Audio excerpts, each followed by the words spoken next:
Hi everyone, and welcome back to the Burnt Brass Homestead channel. Today I go over how I grow sweet potatoes. There are two methods I use to get started. I vertically submerge half of a sweet potato in water, or I horizontally lay a sweet potato in a bed of soil, leaving the top uncovered. To start, I get a cup or jar that the sweet potato will fit in. The jar should be wide enough that the sweet potato does not get stuck on the rim, thereby allowing airflow. The jar or cup should be deep enough that the sweet potato is not resting on the bottom of it. 3 toothpicks are inserted into the sweet potato, with enough of it sticking out to rest on the rim of the jar, which will hold the sweet potato in place. I continue these steps for the second sweet potato. I had to use a wider cup because the mason jar was too narrow.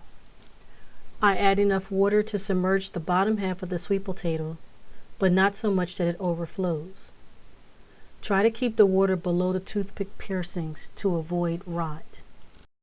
Note that these sweet potatoes were started approximately 10 days before the second batch that was started in soil. This is the second batch of sweet potatoes started in soil. A shallow container was filled with soil, the sweet potatoes added. They were gently pressed down into the soil to create an indentation.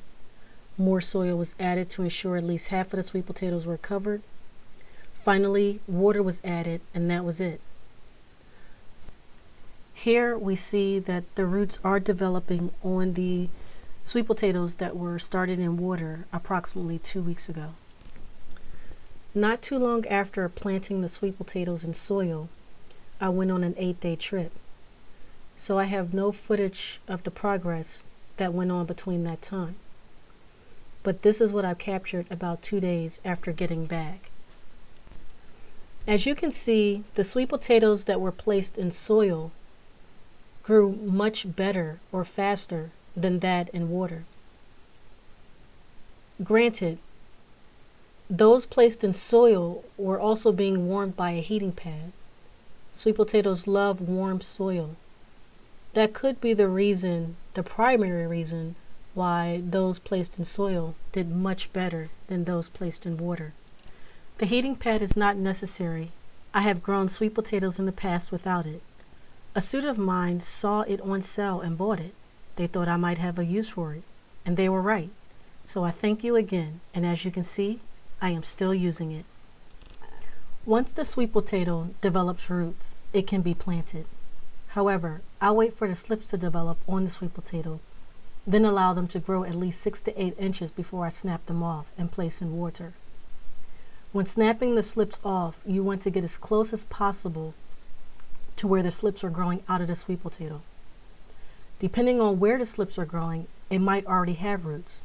For example, if the slips are growing from the bottom of the sweet potato, it will likely have roots developing.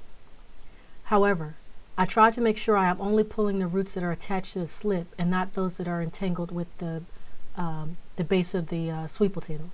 Because once you remove the slips, you want the sweet potato to be healthy and strong enough to continue producing slips. When you pop slips off the top of the sweet potato, you are likely not to see any roots attached. The last step I take, but may not be necessary, is rinsing everything off and placing the sweet potato slips in fresh water. Because I want the focus to be on the root development, I remove the bottom leaves of the sweet potato slips, leaving just a few on the very top. I continue this step for all of the slips. I also like to separate the longer slips from the smaller ones, so I place them in separate mason jars. This is to ensure that all the slips reach the water. Sometimes it's hard to see if a plant with a smaller stem is touching the bottom of the jar. It also looks neater. When I remove the leaves from the bottom of the stem, I pop them off as close as possible. I am saving these to see if I can get them to root as well. If successful, I plan on planting these to see what will happen. If I'm able to grow sweet potatoes from even the leaves, that will make this whole process even more worthwhile. Here are the final results. It took approximately 6 weeks. Most of the time was waiting. I refreshed the water of the sweet potatoes in the mason jars a couple times. I added water to the sweet potatoes in the soil several times. That was basically it. This process is pretty low maintenance. 2 sweet potatoes placed in soil produce more than 70 slips. And if the leaves that were removed from the slips also develop roots, that will be approximately 85 slips that came from just 2 sweet potatoes. Not to mention, more slips are still being produced from those same 2 plants. So while it is still somewhat cost effective to purchase slips from a nursery to grow your own sweet potatoes, it is much more cost effective and low maintenance to grow your own slips. The sweet potatoes I use to produce slips are purchased from the market. Just buy your favorite variety of sweet potato and get started. Then follow this same process from the sweet potatoes you produce from your own garden going forward.